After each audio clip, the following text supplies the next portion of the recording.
If I was to have a discussion or an argument with Dan Aykroyd, I would imagine it would run along the following lines. Do you believe in aliens? He might ask me. And I might respond, well, it depends which alien we're talking about.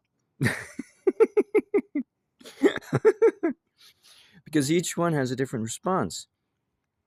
If we're talking about ourselves and any kind of inheritance we may have, then we're the aliens.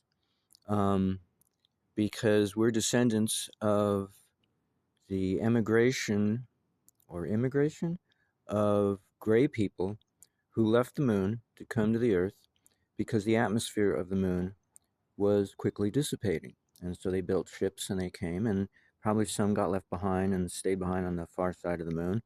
But whatever, um, these gray people, according to Charlie Lutz, moved to the forefront of civilization. They entered the Earth during the third root race of Atlantis, the Red Race, and they moved to the forefront of civilization and have remained there ever since. Now, it is my contention that these people who came from the moon were actually reincarnate survivors of the breakup of Maldek, which is now a comet belt between Mars and Jupiter. Very nasty group of people because we're very warlike and we destroy whatever planet we're on. We have very little care or consideration for what nature gives us in our support, in nature's support of us. So we don't have much respect for nature. Um, and we're violent. We love to fight and worship death. Um, so we're the great people. But the other way to define the term, to respond to do I believe in aliens or not, is well, if you define extraterrestrial as somebody who's lost their country, but who has not lost their ideology, and an alien, likewise, as somebody who is a foreigner, um, who is not a native of your country, because they don't have a country of their own to call home, and so they have to borrow yours. They have to live within your country and be and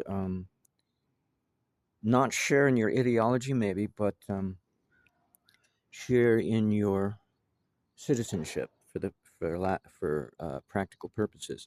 Because imagine, if you will, the Nazis at the close of World War II did not lose the war; they simply lost their country, and they gained supremacy as the superpower of the planet. And decoys have been deployed in the guise of the United States and representing capitalism, and Russia and China representing communism, and Cuba representing communism.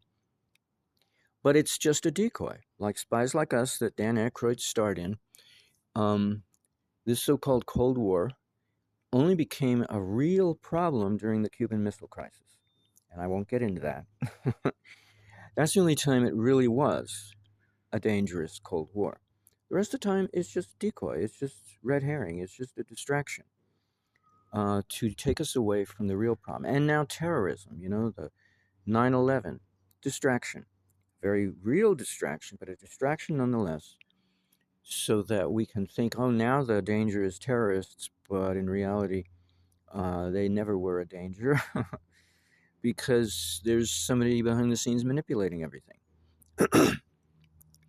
And because the Nazi ethos lost their country, but not their ethos, they're integrated into every, developed, civilized, industrial nation on the planet. So how can you say where they're located? They've become a fabric, part of the fabric of our lives, and so we can't really separate ourselves from them anymore. It's impossible. We go to bed with them, so to speak, and we don't even know it. So again, who are the aliens? Us. So a different way, though, to define it, though.